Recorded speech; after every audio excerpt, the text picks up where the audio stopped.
Hey, welcome to my journey into another meals video.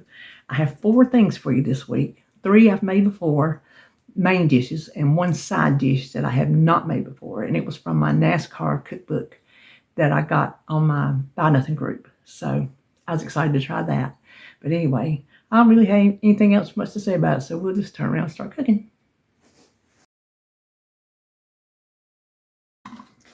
Okay, tonight we're making taquitos.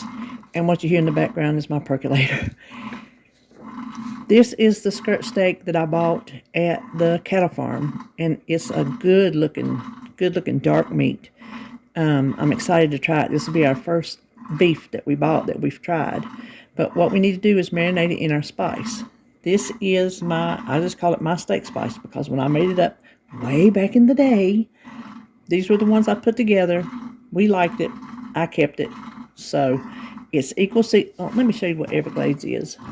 I get this at my local farmer's market, but you can also order it. Back before they sold it there, I ordered it straight from their website. You might can find it on Amazon, but it's a really, really good seasoning. I don't recommend leaving it out. So it's equal measurements.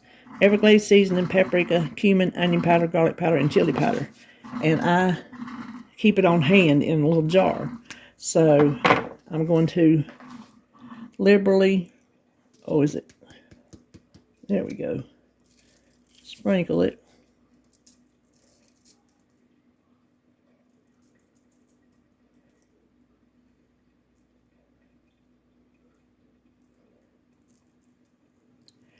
Just kind of work it in. And then we'll flip it over and do the other side.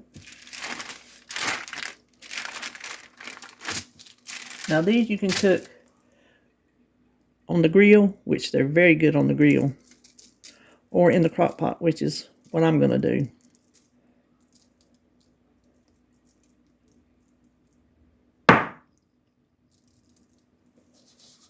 But we want to marinate them a few hours to overnight. You can go overnight.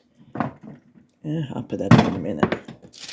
And what I'm going to marinate in is my Crock-pot cooking bag. Since that's what I'm going to cook in, there's no sense to mess up something else just to turn around and put them in here. So I'm just going to wrap this up and put it in my refrigerator for probably 2 hours, and then I'll need to go ahead and get it in the Crock-pot. So we'll be back then. Okay, I marinated these about 2 hours. And I'm going to see if I can... Oh, look at that. Look at there what I did. I did not realize that. Oh my gosh, I must be losing my mind. I did not realize that was folded up like that. I thought it was a nice thick hunk of steak. Look at that. Oh my gosh, I bet the other ones are like that too. Do I feel dumb or do I feel dumb? Oh my gosh. Oh well. Y'all get to see the good, the bad, and the ugly. Here's some ugly. Well, the whole thing didn't get marinated then, but look at that. I can't get over myself. Self, you really outdid it today. Now see, look, that one is thick. It's not rolled. Is it? No, just that little bit right there. So, oh, I'm sorry. I don't feel that bad. Well, anyway, this is all in here now. And we're just going to cook. I'm not going to put anything in it. No liquids. I'm just going to cover it and cook it on low like 6 to 8 hours. But I'm going to check it so when it's tender, I don't want to overcook and get dry. So I'll just check it, as it gets closer. Okay. It's been 5 hours and the meat is done. I tested one just to make sure, and it's very tender. I could have even let it go a little less, but I'm going to show you how to slice it. You want to go against the grain, but I want shorter strips, so I'm going to cut it with the grain. Then I'm going to take it and go against the grain. This is what gives you the tender pieces. If you cut it straight across the way the muscles are going like that, you're gonna, I'll eat that because it's got fat on it. You're gonna have a tough piece of meat. So let me slice all this up, and then I'll show you how we're gonna serve this. Okay, we'll start getting our stuff ready. You're just gonna have to listen to the pre-race in the background because I'm not turning it off. First I'm gonna do is slice our limes.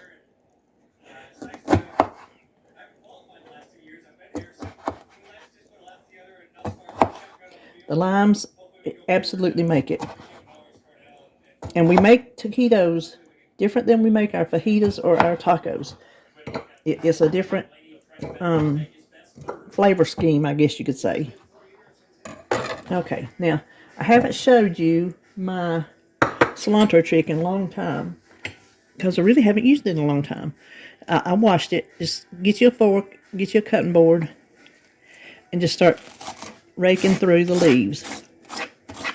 Raking the leaves off. You'll get some stems, but it's a lot better and easier than standing here and picking leaves off one by one, because that is just for the birds. Turn it over and work on the other side.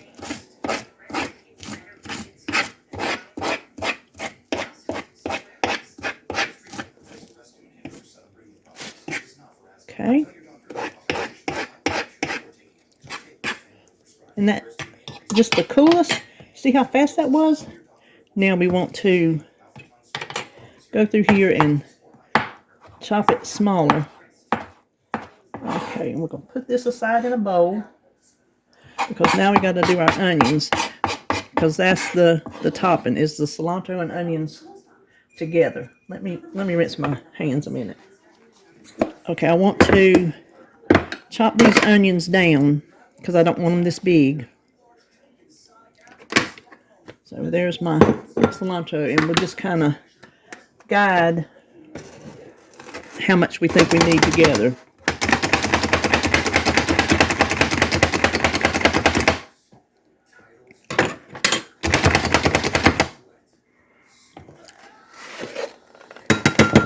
And this is just my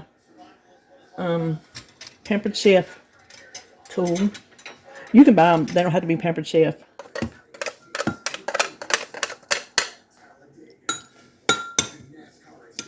Yeah, we need some more. Just do it till it looks right to you. Okay. I think that looks good. Hope it's enough. All right. Let me clean this up and we will assemble. Okay, we use corn tortillas for these and use 2 per taquito. And I heated it in the microwave. Now hold on, I'm going to go over here and get my meat on it. Okay. You put a little bit of cilantro and onion on it.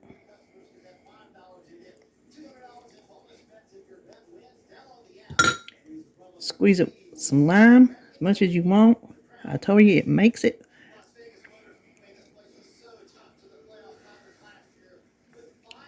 I'm going to go with 2 of these little pieces. And then you need to hit it with a little salt. And that, my friends, is what we call a taquito. I cannot wait to dig in. Tonight we're making Jimmie Johnson's Mama's potatoes, ranch potatoes. Jimmie Johnson was a very famous, he's alive, I don't mean was as in he's passed, was and is as in he was a NASCAR driver. And he was very popular. He won, I don't know how many championships he won. And he just quit driving, seemed like last year. And because he was like aged out. I think they age out in their 40s. But anyway, it's in that NASCAR book that I got for free. That box of cookbooks I got. And this just sounded delicious. What I did was, and I did it before I even thought to pick up the camera, but y'all know how to boil a potato.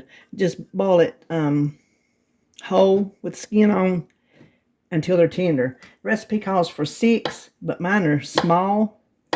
So I did 8 because that's how many little small ones I had left. And then we're just going to put, I'm gonna do 4 on the bottom. So if you have like 6 regular size potatoes, go ahead and put like 3 on the bottom and 3 on the top. Well, yeah, I'll say like that because it's 2 layers. Okay, then we need to hit it with some garlic salt, not pepper, garlic salt. She says mix up, I'm about to slip that out of my hand. Mix up a package of Hidden Valley Ranch salad dressing mix. But I have this already mixed up. So just use your favorite ranch dressing, and I'm just going to eyeball the amount. I think if you make it from the pack, it makes 2 cups, I think.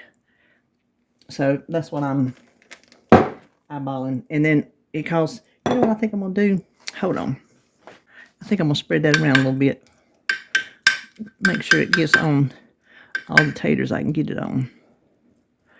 And then she calls for 1 stick of butter. This is almost a stick of butter because when I pulled it out of the microwave, I spilled part of it in the floor. So we're going to put half of it. Yeah, this is fattening. Ooh, let me tell you. And then 2 cups of cheese. And this is what I happen to have in the refrigerator from where I shredded last weekend. So I'm just going to eyeball some cheese on there.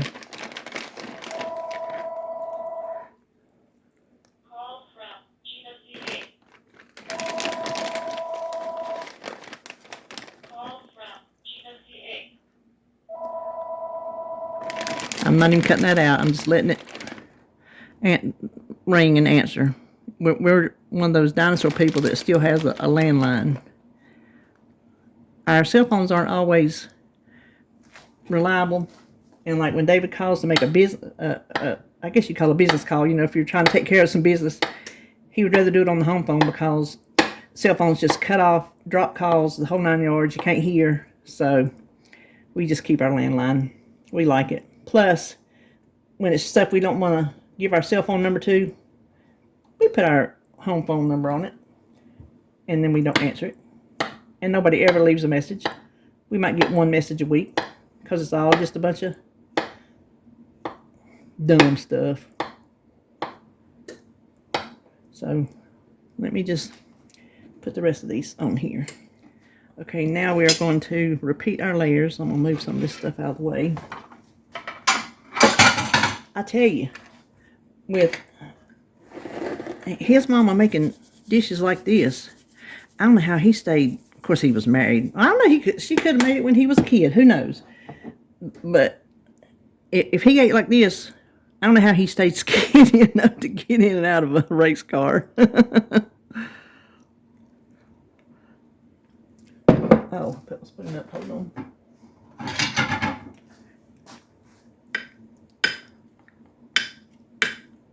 I believe these are going to be really good. Fattening. Absolutely.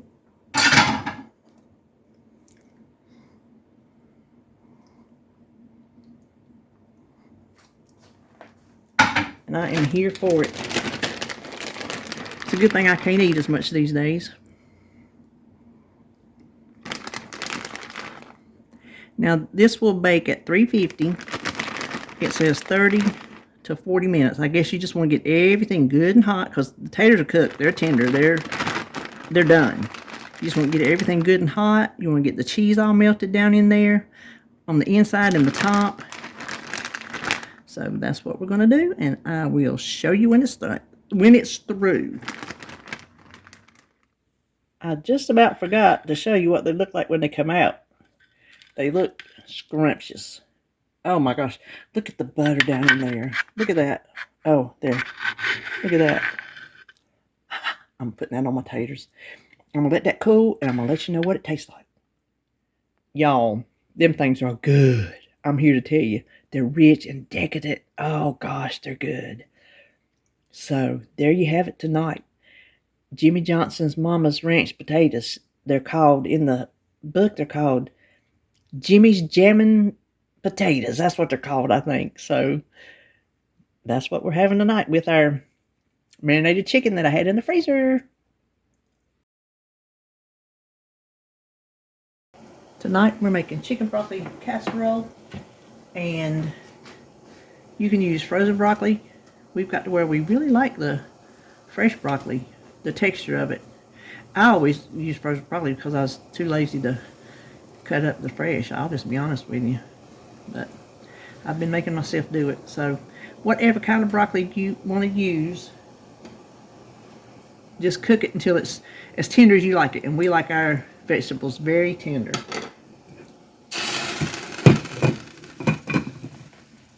Okay, I have already made a box of stuffing, just stovetop stuffing.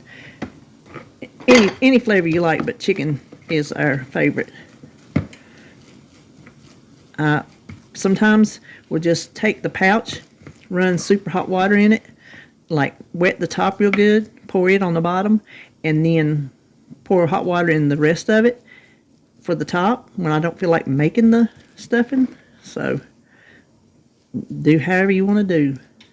I really should be flicking this with a fork, but I ain't. So let's just start putting the casserole together while that broccoli's cooking. Okay. First thing you need is a can of cream of chicken soup.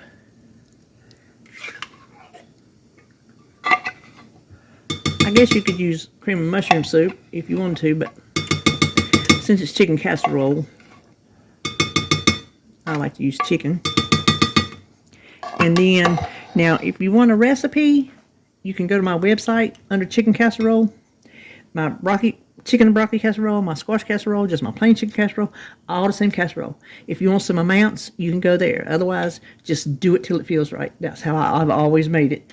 I just pen down a recipe. You need some sour cream. Listen, the sour cream is what makes it. And we'll mix this together. Okay, then we need some cooked chicken. And this is that chicken that I cooked and shredded. Use as much or as little as you want. That's 2 cups. That's how I packaged it. If you were making just a chicken casserole, you could add more chicken, but since I'm going to have it bulked up with broccoli, I think that's plenty. And then you need some shredded cheese, and this is also the cheese that I shredded and froze. I took out 2 bags because I wasn't sure till I got to looking at it if I would want 1 or 2 bags. Is a 1 cup portion.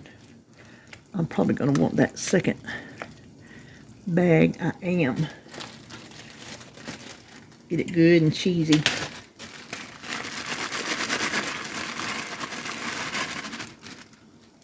Okay, we will just let this sit here until the broccoli's done. Okay, the broccoli's good and tender, and my oven is preheated to 350. So we're just going to mix this in. And I did salt my broccoli water.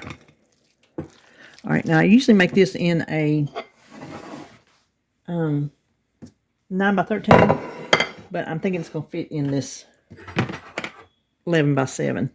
So you just need to put half your stuffing on the bottom, and if I had fluffed it better, oh, I just spilled that in the floor. Now, you can use 2 boxes of stuffing if you want to. I've done that before. Just try to scatter it around best you can. You'll get some in every bite. It'll be good.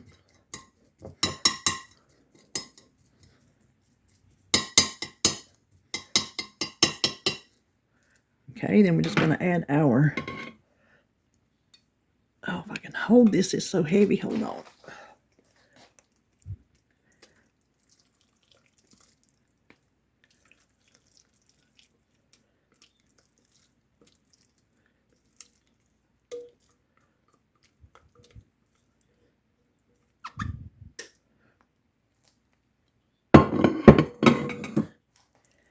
Okay, we'll spread it out.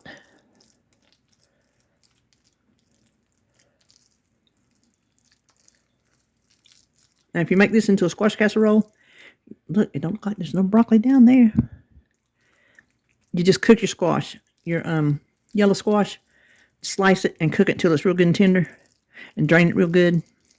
And that's what you add instead of chicken or broccoli. And do it the exact same way. Now let's see if I can break up this rest of this stuffing on here. You do want your stuffing tender though, softened, cooked, or really, really softened with the hot water, because it's just not good when it's crunchy. It's just not. Because that's happened to me plenty. I didn't, like when I was using the water, I didn't get it softened as much as I should have.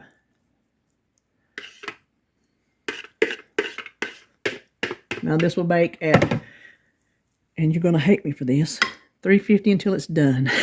I don't know how long it's going to take. Just check it. Check it after 20 minutes, after 30 minutes. You just want it good and hot and bubbly. You want the filling hot. You want the cheese melty. When it's bubbling real good around the edges, it's done. So I'll show you when we get through. Okay, y'all just going to have to ignore that squash frying in the background. I'm sure it's probably loud in this microphone, but I got to get my supper done. Here is our casserole. It is good and done. I don't have to scoop it out and taste it because I've made this so many times in my marriage. It's not even funny. So I know it's delicious. So there you have it tonight. It's going to be chicken broccoli casserole and some fried squash. Tonight we're making crock-pot lasagna soup. You can mix this part in your crock-pot, but since I cook with the bags, trying to break down some tomato paste, I figured I would be fighting that bag. But the first thing you need to do is cook a pound of hamburger with some onions and garlic, house seasoned salt and pepper, stuff like that, and get it done. Mine was already cooked when I prepped and in the freezer, and it was cooked with onions and garlic, so I'm good on that. So for the sauce, I got a fruit fly. A 6-ounce can of tomato paste, 1 can of chicken broth, and I'm going to whisk this together before I add anything else.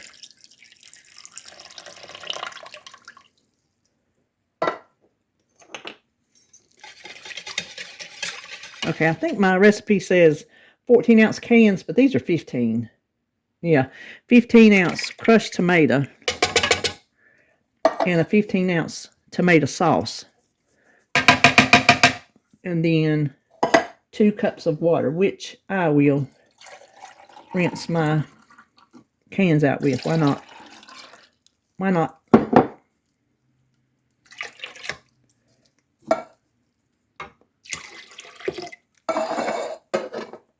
Okay. And then for the seasons, we need some salt,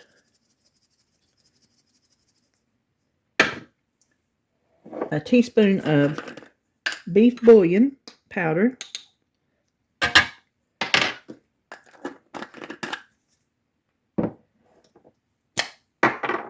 2 teaspoons of dried basil, 2 teaspoons of dried parsley,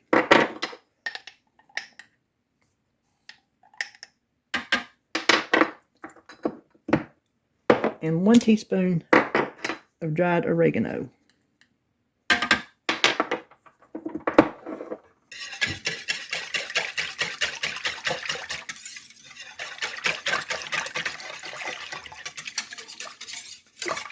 Okay, now let's head over to the crock pot. Okay, now we'll make the topping. You need 8 ounces of ricotta cheese, and I'm just going to eyeball this. This is a 16-ounce container. So I'm going to just do what looks like half. And then a 1/3 cup of shredded Parmesan. You can shred your, ooh, I about dropped that. You can shred your own if you want to, but I didn't. I just bought it.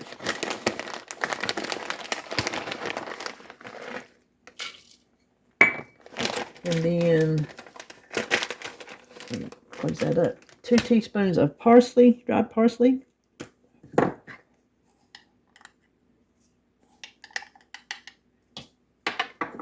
And 2 teaspoons of dried basil.